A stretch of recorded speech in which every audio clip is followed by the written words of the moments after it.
آپ ان کے پیچھے چلے۔ ادھر سے قوم بطارکہ، ارہایا، ہرکلیہ اور مذبحہ نے یکے بعد دیگرے پے در پہ آپ کی طرف بڑھنا شروع کیا۔ یہ دیکھ کر آپ پیچھے ہٹ گئے۔ دروان نے دریافت کیا کہ وہ کون سا بدوی ہے؟ لوگوں نے جواب دیا، یہ وہی ہے جو کبھی ننگے بدن نیزہ لے کر چلا آتا ہے، کبھی نیزے بغیر آوارہ ہوتا ہے، کبھی نیزہ لے کر آ کر موجود ہوتا ہے۔ دروان نے حضرت زرار کا ذکر سن کر ایک ٹھنڈی سانس کھینچی اور کہا، میرے کنبہ کا کم کرنے والا اور میرے لڑکے کا قاتل یہی شخص ہے۔ میری دلی خواہش ہے اور میں سچ کہتا ہوں کہ جو شخص میرا بدلہ اور میرے عوض اس سے لے گا، جو کچھ وہ مانگے گا اسے دوں گا۔ ارہایا کے ایک بہادر نے یہ سن کر جلدی سے کہا کہ اس خدمت کے لیے میں موجود ہوں۔ راوی کہتا ہے کہ یہ والی تبریہ تھا۔ حلال بن مرہ کہتے ہیں کہ میں فوج کے میمنہ میں تھا، میرے بائیں طرف روماس والی بصرہ تھا۔ اس کی زبانی سنا کہ وہ کہتے تھے، اگرچہ میں اس کے نام سے واقف نہیں مگر دراصل جوڑ یہی برابر کا ہے۔ بہرحال یہ شخص دروان سے کہنے لگا کہ آپ کا بدلہ میں لوں گا، اور گھوڑے پر سوار ہو کر چلا۔ حضرت زرار پر حملہ کیا۔ 3 گھنٹے سے زیادہ تک دونوں بہادر فن حرب کے جوہر دکھلاتے رہے۔ آخر حضرت زرار نے نیزے کا ایک ایسا جچا تلا ہاتھ مارا کہ ذرہ کو پھاڑتا ہوا اپنا کام کر گیا اور دشمن اوندھے منہ آ رہا۔ دروان یہ دیکھ کر کہنے لگا کہ یہ بھی اسے پکڑ کے نہ لایا، اگر لے بھی آتا اور میں خود اپنی آنکھ سے دیکھ بھی لیتا، اس وقت بھی اپنی نظر کی غلطی بتلاتا اور کبھی یقین نہ کرتا، اور یقین بھی کس طرح کروں کہ کہیں انسان بھی جن کے ساتھ لڑ سکتا ہے۔ اب میں اپنے سوا کسی دوسرے شخص کو نہیں دیکھتا کہ اس بدصورت سے لڑے۔ یہ کہہ کر تاتاری گھوڑے سے اترا، ذرہ پہنی، ایک دوسری ذرہ جس میں موتی لگے ہوئے تھے بدن پر ڈالی، حضرت زرار کے مرعوب کرنے کے لیے تاج سر پر رکھا، عربی گھوڑے پر سوار ہوا اور قریب تھا کہ چل پڑے۔ فوراً والی امان جنرل دریحان، جو قوم اردہانیہ سے تھا اور جس کا نام اسطفان تھا، آیا اور رکاب کو بوسہ دے کر کہنے لگا، اے حل صاحب، اس بخت سے آپ کا بدلہ لینے کے لیے میں تیار ہوں۔ اگر میں اسے قتل کر دوں یا گرفتار کر لاؤں تو کیا آپ اس کے عوض میں اپنی لڑکی کا نکاح میرے ساتھ کر دیں گے؟ دروان نے کہا، ضرور، ایسی صورت میں اسے تیری نظر کر دوں گا اور وہ تیری ہو کر رہے گی۔ میں اپنے اس قول پر امرائے شام اور خاصان ملک کے ہر کل کو گواہ کرتا ہوں۔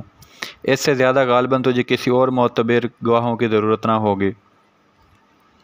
اسطفان یہ سن کر آگ بگولے کی طرح نکلا اور حضرت زرار پر حملہ آور ہو کر کہنے لگا، بدبخت، یہ لے، یعنی ضرب کی طرف اپنے اشارہ کر کے، جس کے اندر فعا کی مجھ میں طاقت نہیں ہے۔ حضرت زرار رومی زبان ہونے کی وجہ سے سوائے اس کے کچھ نہ سمجھ سکے کہ ہوشیار ہو جائیں۔ چنانچہ آپ نے بھی تیار ہو کے جوابی حملہ کیا۔ اسطفان ایک سونے کی سلیب چاندی کی زنجیر میں گردن میں ڈال کر نکلا تھا، اسے بوسے دینے لگا۔ آپ فوراً سمجھ گئے کہ یہ سلیب سے استعانت چاہتا ہے۔ آپ نے فرمایا، اگر تو سلیب سے میرے مقابلے میں آنا تو مدد طلب کرتا ہے تو میں اس ذات والا صفات سے جو قریب مجیب ہے اور جو دعا کرنے والے کے قریب خوب قریب آ جاتی ہے، تیرے مقابلے میں مدد و اعانت چاہتا ہوں۔ یہ کہہ کر آپ نے حملہ کر دیا۔ دونوں نے فن حرب کے دروازے کھول دیے، حتیٰ کہ لوگ بے قرار ہو گئے۔ حضرت خالد نے چلا کر فرمایا، ابن ازور، یہ سستی کیسی؟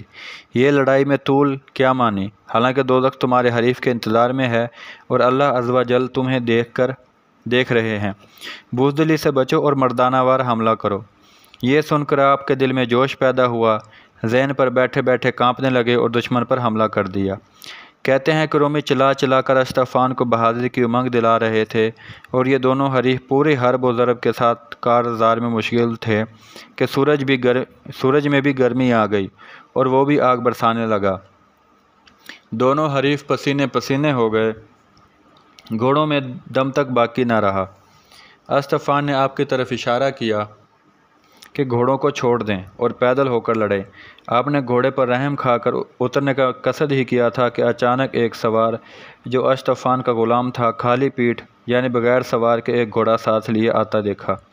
اسے دیکھتے ہی آپ نے گھوڑے سے چلا کر فرمایا، جس کو لوگوں نے بھی سنا کہ تو تھوڑی سی دیر میرے نیچے اور چست و چلاک رہ، ورنہ سرور دو جہاں محمد صلی اللہ علیہ وسلم کے قبر شریف کے پجا کر تیری شکایت کروں گا۔ گھوڑا یہ سن کر ہنہنایا اور ٹاپے بھرنے لگا۔ حضرت زرار اس غلام کی طرف جھپٹے اور اس کے پاس پہنچ کر نیزے سے اس کا کام تمام کر دیا اور اس گالی زین والے گھوڑے پر خود سوار ہو گئے۔ اپنے گھوڑوں کو مسلمانوں کی طرف چھوڑ دیا جو ان میں جا ملا۔ آپ استفان کی طرف لپکے، جسے اس نے دیکھا کہ انہوں نے غلام کو قتل کر دیا اور اس کے گھوڑے پر سوار ہو گئے تو اپنے ہلاکت کا یقین کر لیا اور یہ سمجھ گیا کہ اب لا محالہ میرے قتل کے در پہ ہیں۔ حضرت زرار اس کے بشرہ اور بخلا پن کو دیکھ کر فوراً سمجھ گئے کہ دشمن مغلوب ہوا چاہتا ہے۔ ارادہ کیا کہ حملہ کریں، مگر اچانک آپ نے رومی سواروں کو ایک دستہ اپنی طرف آتے دیکھا۔ کیونکہ دروان نے جب استفان کو مغلوب اور قریب ہلاکت دیکھا تو وہ یہ سمجھ گیا تھا کہ اگر ان کی مدد نہ کی گئی تو یہ کوئی کچھ دم کا مہمان ہے۔ اس لیے اس نے اپنی فوج کو مخاطب کر کے کہا تھا کہ یہ شیطان میرے کلیجے کے ٹکڑے کو تو کھا چکا ہے، اگر میں نے آج اسے قتل نہ کیا تو گویا میں نے خود اپنی جان کو ہلاکت میں ڈال دیا۔ اب یہ ضروری ہے کہ اس کے مقابلے کے لیے میں خود نکلوں، اگرچہ دیگر روسا اور امراء مجھے اس کمزور بدوی کے مقابلے میں جانے کے لیے ننگوار اور عیب کے ساتھ یاد کریں، مگر مجھے اس کی کوئی پرواہ نہیں۔ کہتے ہیں کہ بطارکہ، کیسرا اور ہرقلہ کے قبیلے اس وقت تک اس کے پاس سے علیحدہ نہ ہوئے جب تک اس نے ان سے حضرت زرار کے مقابلے کے لیے سلیب نہ اٹھوا لی۔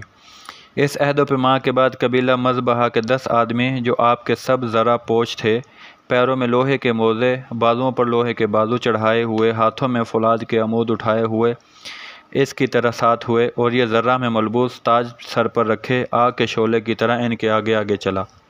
استفان نے جو حضرت زرار رضی اللہ تعالیٰ عنہ سے تو و کرہا مجبوری سے لڑ رہا تھا ان کی طرف دیکھا، یعنی ہلاکت کے بعد ذرا دم میں آیا، بزدلی کے بعد حرب و ضرب کا پھر شوق چرایا اور حضرت زرار سے چیخ کر کہنے لگا لڑائی کے لیے تیار ہو جاؤ، مگر آپ نے کچھ اس طرح التفات کیا کہ نہ آنے والے سواروں سے مرعوب ہوئے، البتہ ان کے مقابلے کے لیے تیار ہو کر کھڑے ہو گئے۔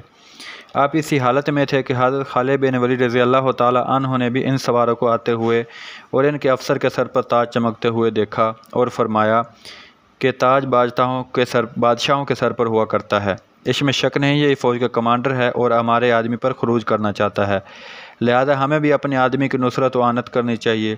آپ نے اپنی فوج کی طرح مخاطب ہو کر فرمایا تم میں سے بھی 10 آدمی نکلنے چاہیے تاکہ پلہ برابر رہے۔ اس کے بعد آپ نے چیدہ اور منتخب 10 آدمیوں کو لے کر نکلے، گھوڑوں کی باغیں میدان کاردار کی طرف کیں اور چل دیے۔ ادھر رومی حضرت زرار رضی اللہ تعالیٰ عنہ تک پہنچ گئے۔ آپ نہایت دلیری اور جواں مردی کے ساتھ مقابلے میں ڈٹ گئے اور حضرت خالد بن ولید رضی اللہ تعالیٰ عنہ کے پہنچنے تک برابر نہایت پامردی کے ساتھ مقابلہ کرتے رہے۔ حضرت خالد بن ولید رضی اللہ تعالیٰ عنہ نے پہنچ کر زور سے پکارا زرار تمہیں بشارت ہو، تمہیں جبار نے سعادت عطا کر دی ہے، کفار سے کسی طرح کا خوف و ہراس نہ کرنا۔ حضرت زرار نے جواب دیا کیا باری تعالیٰ کی طرف سے نصرت و اعانت قریب نہیں ہے؟ کہتے ہیں کہ حضرت خالد رضی اللہ تعالیٰ عنہ اور آپ کے ساتھیوں نے چاروں طرف سے ان کا احاطہ کر لیا اور انہیں بیچ میں لے کے ایک ایک سپاہی کی طرف ایک ایک مسلمان نے رخ کیا۔ حضرت خالد رضی اللہ تعالیٰ عنہ نے دروان کو حل من مبارزہ کہا۔ حضرت زرار اپنے حریف سے تیر آزمائی کر رہے تھے، مگر ان کے حریف استفان کا برا حال تھا، بازو شل ہو چکے تھے، ہاتھوں میں لرزہ آ گیا تھا۔ حضرت خالد بن ولید رضی اللہ تعالیٰ عنہ کو دیکھ کر اور بھی اوساں خطا ہو گئے، خوشی رنج سے بدل گئی اور بھونچکا ہو کر چاروں طرف دیکھنے لگا، گھوڑا بے حس و حرکت ہو گیا۔ حضرت زرار رضی اللہ تعالیٰ عنہ اس کی گھبراہٹ اور بزدلی فوراً سمجھ گئے۔ آپ نے نیزہ سے حملہ کیا۔ استفان نے خود کو موت کے پنجہ میں دیکھ کر اپنے آپ کو گھوڑے سے گرا دیا اور اٹھ کے بے تحاشا بھاگا۔ آپ نے فوراً گھوڑے سے اتر کر پیچھے بھاگے اور کچھ دور جا کر جب قریب ہوئے تو ہاتھ سے نیزہ پھینک دیا۔ دونوں میں کشتی ہونے لگی، ایک نے دوسرے کے منڈے پکڑے لیے اور مار کرائی شروع ہو گئی۔ اللہ کا دشمن استفان پتھر کی چٹان کی طرح نہایت بھاری بھرکم آدمی تھا اور حضرت زرار رضی اللہ تعالیٰ عنہ بہت زیادہ نجیف پتلے دبلے شخص تھے، مگر اللہ تعالیٰ نے آپ کے اندر قوت و دانائی کوٹ کوٹ کر بھر دی تھی۔ دیر تک قوت آزمائی ہوتی رہی، آخر نے آپ کو کمر بند پر ہاتھ مارا اور ناف کے قریب سے کمر بند پکڑ کے زمین سے اٹھا کر دے پٹکا۔ استفان نے دروان سے چیخ کر مدد چاہی اور رومی زبان میں کہنے لگا اے سردار مجھے اس مصیبت میں جس میں پھنس گیا ہوں نجات دلاؤ ورنہ میں ہلاک ہوا۔ دروان نے وہیں چیخ کے جواب دیا بدبخت، اور مجھے ان درندوں سے کون نجات دلائے؟ ان دونوں کی یہ وعدہ گوئی اور بکواس کو جو یہ دونوں آپس میں کر رہے تھے حضرت خالد بن ولید رضی اللہ تعالیٰ عنہ نے بھی سنا۔ یہ سن کر آپ نے اور زیادہ حملے کے لیے مشترک ہوئے اور دروان پر حملہ کر دیا۔ ادھر حضرت زرار رضی اللہ تعالیٰ عنہ نے اپنے مغلوب حریف کا ارادہ کیا۔ ان دونوں کا تماشا دونوں طرف کے لشکر اچھی طرح دیکھ رہے تھے۔ رومیوں نے یہ دیکھ کر شور اور وویلا مچانا شروع کیا۔ ادھر صحابی رسول صلی اللہ علیہ وسلم نے نعرہ تکبیر بلند کیا۔ حضرت زرار رضی اللہ تعالیٰ عنہ حریف کے سینے پر چڑھ کر بیٹھ گئے۔ اشتفان آپ سے پوری طرح ڈر رہا تھا اور اونٹ کی طرح بڑبڑا رہا تھا۔ ہر ایک سپاہی دوسرے کی مدد و اعانت کرنے سے بالکل مجبور تھا۔ حضرت زرار رضی اللہ تعالیٰ عنہ نے تلوار ہاتھ میں لی اور دشمن کے سینے پر رکھ کر حلق کی طرف کھینچ لی۔ اس وقت اس نے اتنا شور مچایا کہ آسمان سر پر اٹھا لیا۔ دونوں طرف کا لشکر اس شور و خوان کو سن رہا تھا۔ آخر اس کی چیخ و پکار سے تمام رومی لشکر دوڑ پڑا۔ جس وقت حضرت زرار رضی اللہ تعالیٰ عنہ نے اپنی طرف لشکر آتے دیکھا اور خود کو خواہ مخواہ مصیبت میں پھنسے معلوم کیا تو آپ نے سوچا اگر میں یہاں ٹھہرا تو سوائے ان کے گھوڑوں کے سموں اور پوڑوں سے رونڈ ڈالا جاؤں گا اور کیا فائدہ ہے۔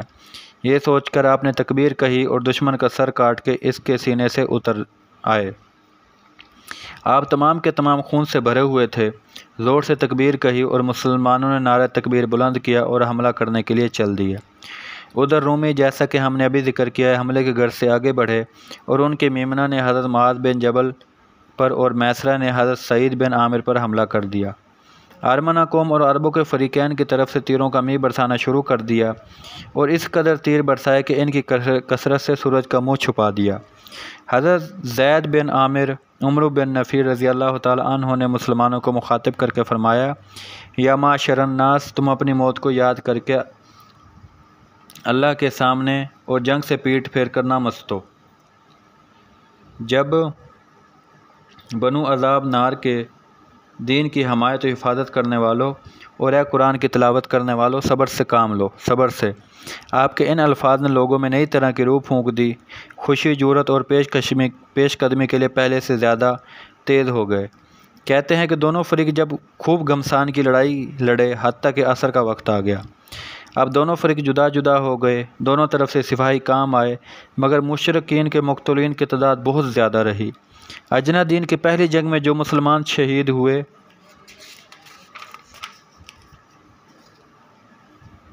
ان کی کل تعداد 30 نفوس پر مشتمل تھی۔ واقعی کہتے ہیں کہ رومی کے اس معرکے میں 3000 کے قریب لوگ کام آئے، جن میں سے 10 والیان ملک بھی شامل تھے۔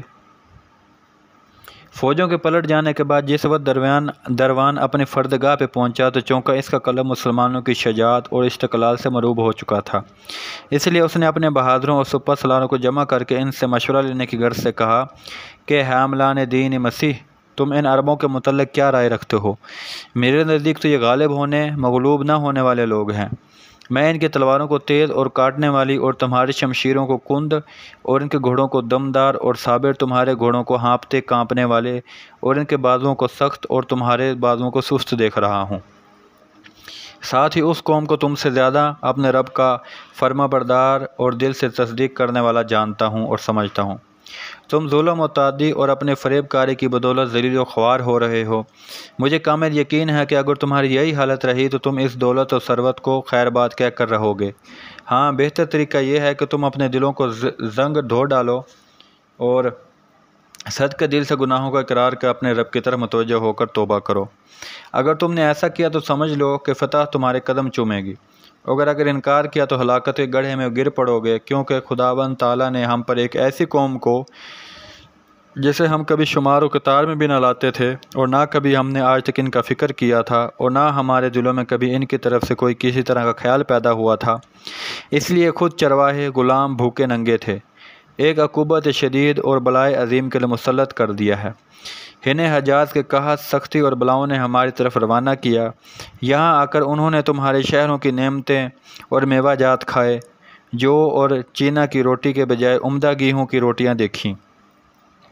سرکہ اور شربت کی جگہ شہد، گھی، تازہ مسکہ، انجیر، انگور اور عمدہ نادرہ اشیاء میسر آئیں، اور سب سے بڑھ کر کے یہ کہ تمہاری عورتوں، ماؤں اور اہل و عیال کو قید کر لیا۔